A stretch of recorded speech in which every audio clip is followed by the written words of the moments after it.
Hello students, welcome to Vijayta IAS Academy, New Delhi. Myself is Lenin Khaki and I am the Geography faculty at Vijayta IAS Academy. And in this video, we are going to discuss one more topic with respect to geography, okay? That is about the formation of pressure belts throughout the world and also the respective movement of winds on the earth's surface. Is it clear?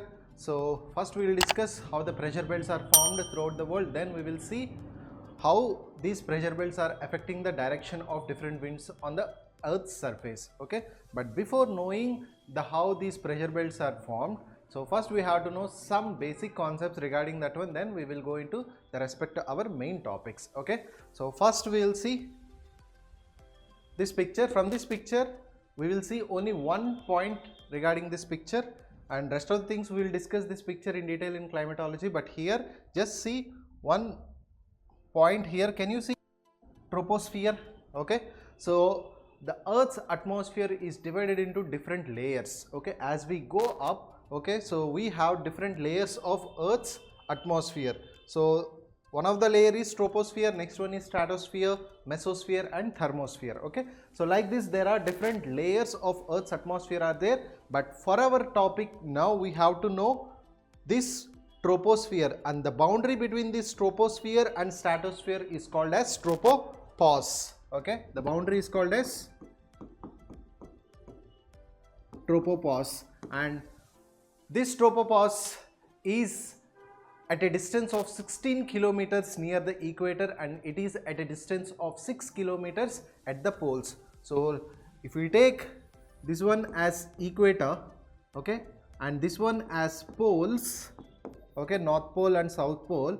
See, if I want to draw this tropopause, the tropopause will be like this, okay? It is at a distance, at a height of, okay, 16 kilometers, and it is at a height of 6 kilometers near the poles, okay? So we will discuss why it is at 16 kilometers and 6 kilometers in climatology, but time being just remember it is at a height of 6 kilometers near the poles and it is at a height of 16 kilometers near the equator, okay? So remember this one, okay, which is nothing but called as tropopause. And the second topic or second concept which we have to know for our major topic is methods of heat transfer, okay? So there are different types of heat transfers or different methods of heat transfer are there. So one is called as convection, second one is conduction, and another one is radiation, okay? So in radiation generally heat is transferred in the form of radiations or waves, okay? For example, sun is there, which is very hot body. From sun, whatever the heat that is coming will be occurring in the form of electromagnetic radiation or electromagnetic waves, okay? So here also when we take any stove, whatever the heat that is coming from that one will come in the form of radiation, okay? So once this whatever the heat that is coming, when it is going and hitting this whatever the bowl is there, the bowl will start becoming warmer, okay? So once the bowl is becoming warmer, if I attach any iron rod to this one, any iron rod from this bowl, okay, so this iron rod will also slowly starts becoming heat, means here the molecular to molecular heat transfer will take place in this conduction, okay? Remember, in conduction molecular to molecular heat transfer will take place. So once any object that has become warm and any other object which is attached to that one will also become warm, because it is happening here, the molecular to molecular heat transfer will take place through conduction. And the last one is convection. In this convection, the entire, okay, the heat will be transferred by the movement of entire air mass or entire water column. For example, see, if you see here, the bowl has become very hot now, so this hot bowl will transfer its heat to the water that whatever that is present within this bowl, okay? So once the water starts becoming warmer, this warm water will start rising, okay?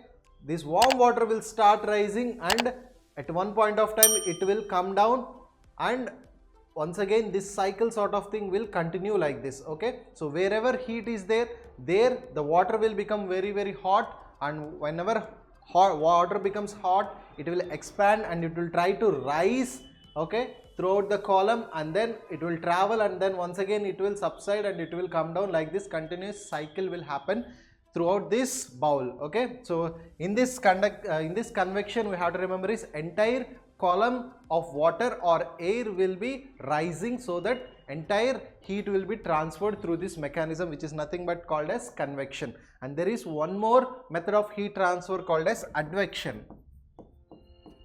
Okay, so in this advection, it is nothing but, here in convection there is vertical rise, right? So there is a vertical rise like this, but in advection there will be horizontal transfer of heat. Means whatever the air column, whatever that is there, that will transfer the heat in the horizontal direction, then it is called as advection. And whenever it is taking place in vertical direction, it is called as convection. Okay, but for our topic, this convection is very, very, very important. So please remember, convection is nothing but, there is any object or anything, when it is heated, it will expand and it will try to rise upwards. Okay, so remember that one.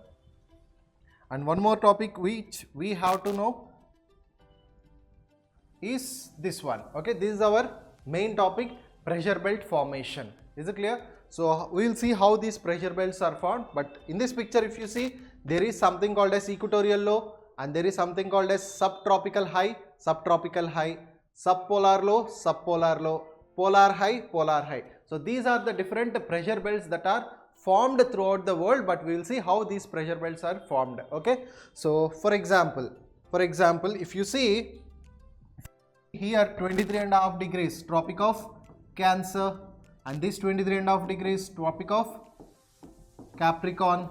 Okay, so remember, sun rays will fall vertically only between this Tropic of Cancer and Tropic of Capricorn. Okay, sun rays will never fall vertically beyond this Tropic of Cancer and Tropic of Capricorn. And remember, wherever sun rays are vertical, okay, wherever sun rays are vertical, there the intensity of sun rays will be high. Because of that one, the temperature will be very, very high.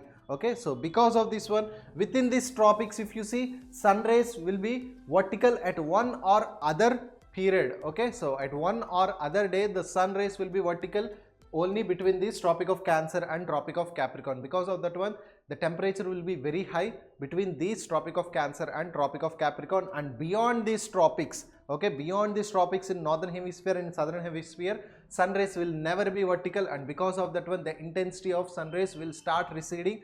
Because of that one, the temperature will be lower compared to these tropical regions. That's why they are called as temperate regions, where the temperature is relatively lower than the tropical regions. Remember that one. Okay, so because of that one, the temperature will be high within this region, and more so near the equator, the temperature will be very, very high. Okay, and as we discussed previously, convection, wherever the temperature is very high, okay, so the air or water, whatever that is there, that will try to expand. Once something is expanding, its density will decrease. Okay, once something is expanding, its density will decrease. Once its density is decreasing, means it will become very light in weight. Once it is light in weight, then it will be very easy to rise. Okay, for example, this is the land surface. Okay, whatever the air column that is there above this land surface, once this land is becoming very, very hot, okay, during daytime, let us assume sun rays are falling here, sun rays are falling, and because of this sun rays, the land become very, very hot.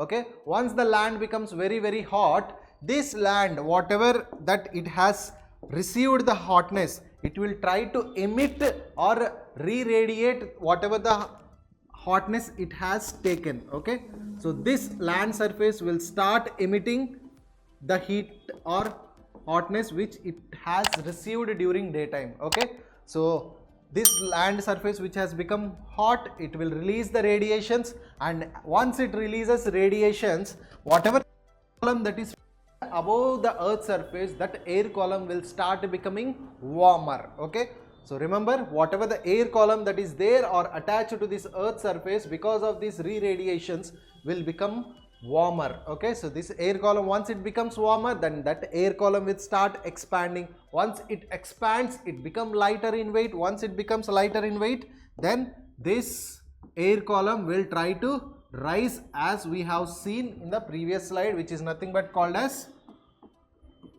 convection. Okay, remember, this is called as convection. Okay, the same phenomena will occur near this equatorial regions, because there the sun rays will be almost vertical. Because of that one, the temperature will be very high. Once the temperature is very high, then whatever the air column that is present there will start rising. Okay, so remember, whatever the air column that is present near the equator, okay, it will try to expand and it will become lighter in weight and it will try to rise like this. Okay, so see, from here equatorial regions, air will try to rise like this. Once the air, whatever that is there near this surface, once it has risen, then there will be a kind of empty space will be created, right? Because whatever the air that is there, that has risen. So now there is no air, so empty space will be there. So to fill that empty space, okay, remember, to fill that empty space, the air from the surroundings will try to come and fill that region. Okay,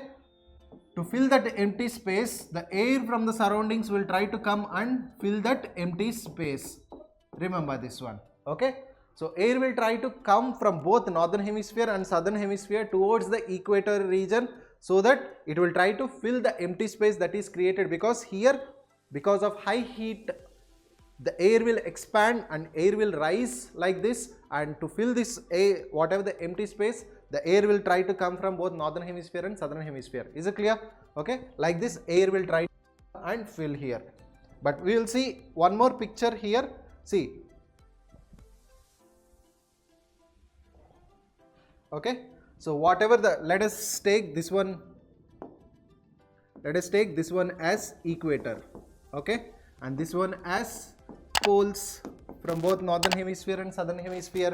Okay, we have high heat near the equator, air is rising here, air is rising here. Okay, but as we saw, there is something called as a layer called as tropopause. Okay, tropopause is there. Once whatever the air that is rising near the equator, it cannot rise to infinite height. Okay, because it will encounter a layer called as tropopause, and once this air, whatever that has risen near the equator, after hitting the tropopause, it will try to take a diversion on both the sides. Okay, this air will try to divert on both the sides like this. Okay, so whatever the air that is risen and hit near this tropopause will try to take the diversion and it will try to move towards the polar regions on both the hemispheres. Okay, by the time this air is traveling towards the regions, and we have just know that polar regions means the temperature is relatively cooler. Okay, as once the temperature is relatively cooler, okay, the air will, whatever the air previously which has expanded, will try to once again come closer, means it is trying to contract. Once the air is contracting, means that density of that air becomes very high.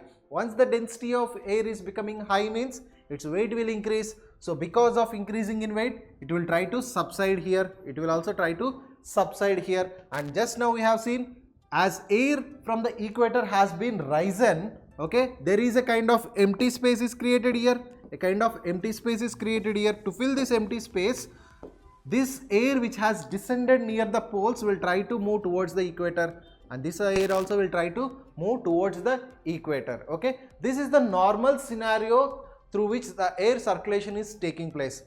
Okay, when the earth is constant, okay, when there is no movement of the earth, when earth is constant, this is the cycle of air, that is air transfer will take place like this. Here the air will rise, after hitting tropopause, it will take a diversion in both the direction, and as it is going towards the polar region, the temperature is low, so because of that, when air will contract and becomes higher in density and it will subside, and to fill this empty pocket, the air will try to converge towards equatorial regions. Okay, this is the case when earth is stagnant or earth is not moving, but this is not the real case, right? Because we know earth is rotating and also earth is revolving around the sun, right? So because of this rotation on its own axis, okay, because of rotation of earth on its own axis, there is one more factor that is coming into the picture, which is called as Coriolis force. Okay, I'll come back to this slide again, but we'll see what is Coriolis force. Okay, this is the normal scenario. Whatever the air that is risen near the equator, okay, whatever the air that is risen near the equator, after hitting the tropopause, see, this, the tropopause will be there like this. Okay, so after hitting the tropopause, the air will try to divert in this direction, in both the directions. Okay, it will travel here and it will subside here and it will once again come back here. Okay, so it will rise. Same way here also air will travel till here, it will subside here and it will come back here. Okay, like this cycle will occur continuously. But we know earth is not stagnant body, it is revolving and also rotating on its own axis, right? So because of that one, a new force that is coming into the picture called as Coriolis force. And remember, Coriolis force will try to drift the bodies in different directions. For example, in northern hemisphere, if you see, this Coriolis force will try to drift the body towards its right. Okay, in northern hemisphere, see, initially the body wants to go straight like this, but because of the Coriolis force, the body will be drifted towards its right. Okay, for example, if I am coming, I want to come from here to this direction. Okay, I want to travel from here to this direction, and my body will try to drift towards its right in the northern hemisphere. That's why it is drifting towards like this. If someone wants to travel from here to here in northern hemisphere, their body will try to drift towards its right like this. Okay, remember, if someone wants to travel like this, then their body wants to drift towards its right in the northern hemisphere. Okay, so similarly in southern hemisphere, this Coriolis force will try to drift the body towards its left. Okay, remember, if someone wants to travel towards straight like this, but in southern hemisphere it will try to drift the body towards its left. Okay, remember, in northern hemisphere Coriolis force will try to drift the body towards its right, and in southern hemisphere, okay, it will try to its left. Okay, just for time being, just remember this one, but this we will discuss in detail in some other topic. But here we need to know what is this Coriolis force. So remember this one.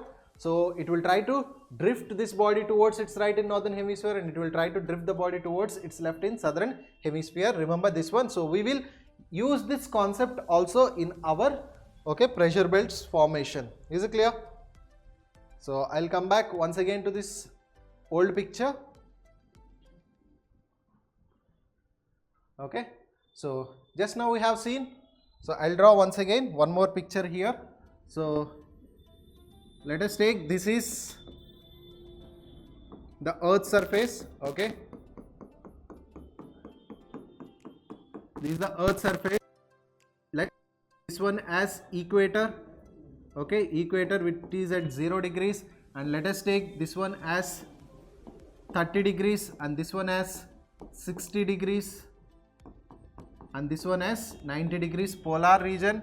And here let us take this one as 30 degrees, and this one as 60 degrees, and this one as this polar region. It's okay. Let us take this one is southern hemisphere and this one is northern hemisphere. Okay, this is the equator region, right? So just now we have seen equator region, the sun's rays will be almost vertical, so because of that one there will be high intensity. Because of that one, earth surface will become more hotter, so because of that one the temperature will be very high. So due to that one, air will expand and become lighter in weight, and it will try to rise from here. Okay, remember, air will try to rise from the equator like this. Okay, but also just now we have seen there is one more layer called as tropopause like this. Okay, there is a layer called as tropopause like this, and which is at a distance of 16 kilometers near the equator, and also it is at a distance of 6 kilometers. Okay, remember, it is at a distance of 6 kilometers at the polar region, 6 kilometers at the polar region. So whatever the air that has risen near the equator will go and will hit this, okay, tropopause. Once it hits the tropopause, this air whatever that has risen will try to take a diversion in this direction. Okay, will try to take a diversion in both the hemispheres. Once this air whatever that is risen is taking diversion in both the hemispheres, in the process of traveling,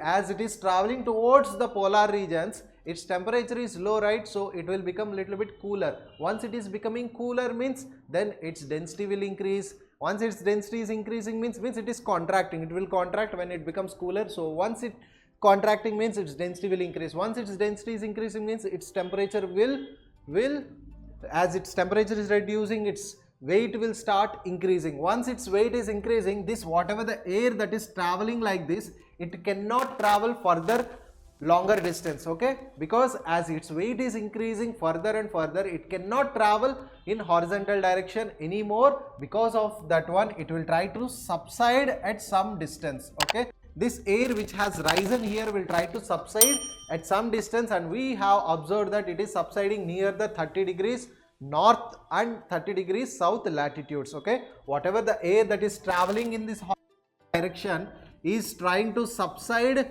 near this 30 degrees north and south latitudes, okay. So remember this one.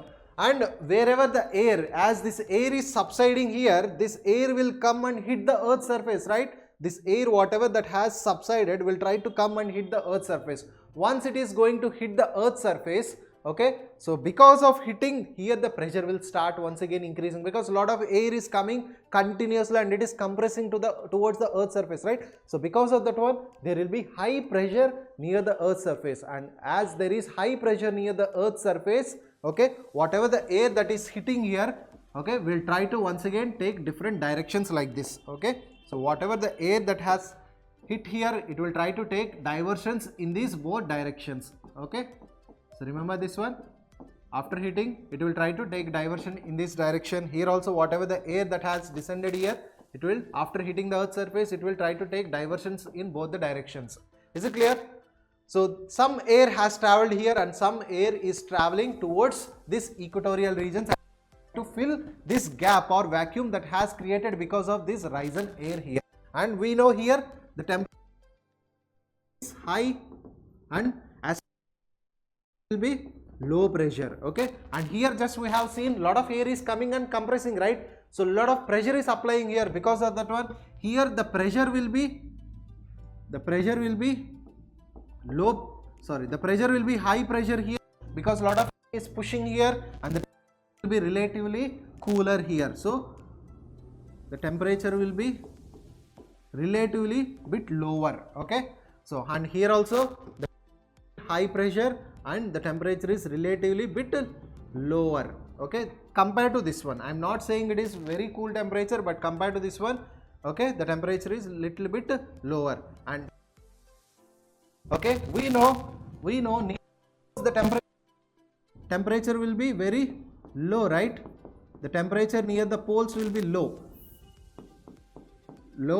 temperature here, and here also there will be low temperature. Know wherever low temperature, the pressure will be very high. So high pressure will be there here, and also here high pressure will be there. And remember one more point, air will try to move from, okay, let us assume this is high pressure and this is low pressure, okay. Remember, air will try to move from high pressure towards the, okay, remember this one, air will always try to move from high pressure region towards the low pressure regions. And we have seen just now here near the polar regions, as temperature is low, the pressure is high, and here also temperature is low, so pressure is high. So from these polar regions, a new wing of air will try to move, okay. From these polar regions, a new wing of air will try to,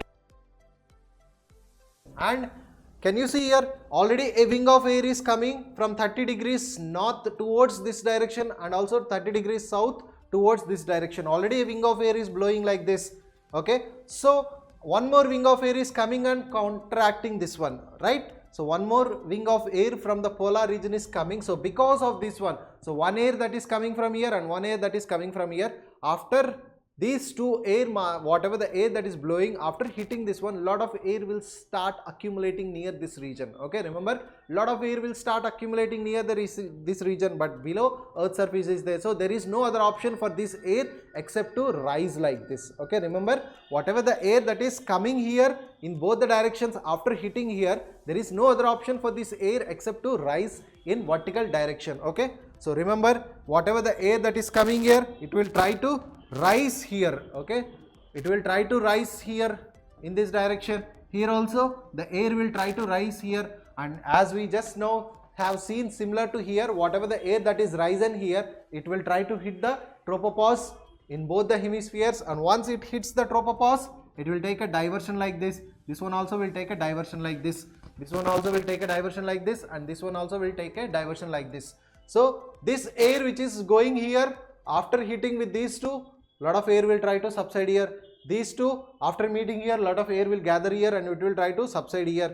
Okay, so whatever the air that is going towards the polar region, okay, whatever the air that is risen here which is moving towards the polar region, as it is moving towards the polar region, the temperature will be once again becoming cooler and cooler, right? So once the temperature is becoming cooler and cooler, the air will try to contract further. Once it is contracting means its density will become high. Once its density is becoming high means its weight will further increase. So once the weight is increasing means there is no other option for this air, whatever that is moving has to subside near this location. Okay, remember this air will try to subside here. This air will also try to subside here. So if you see from this picture, okay, clearly there are different circles or different cycles that have been formed in each hemisphere. For example, if you see, this is one cycle, okay, here air has risen, it is moving in this direction, it is subsiding here and it is moving in this direction. Here the air is subsiding here, it is moving in this direction, it is rising, it also moving in this direction. Here also a kind of cycle has been formed, okay, so here also subsiding, it is also moving in this direction. Like this, 3 cycles has been formed in each hemisphere, okay, and these 3 cycles have different names.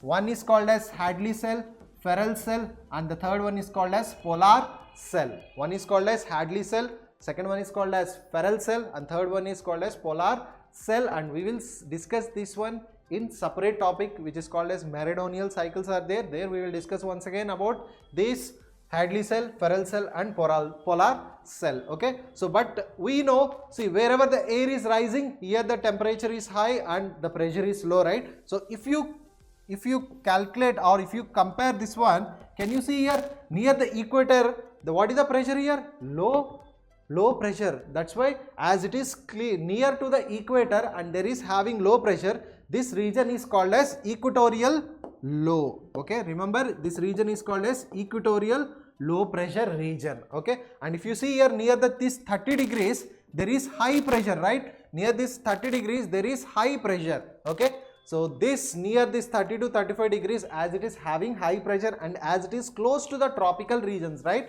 As it is close to the tropical regions in both the hemisphere, it is called as subtropical and the pressure is high, right? That's why it is called as subtropical high pressure, okay.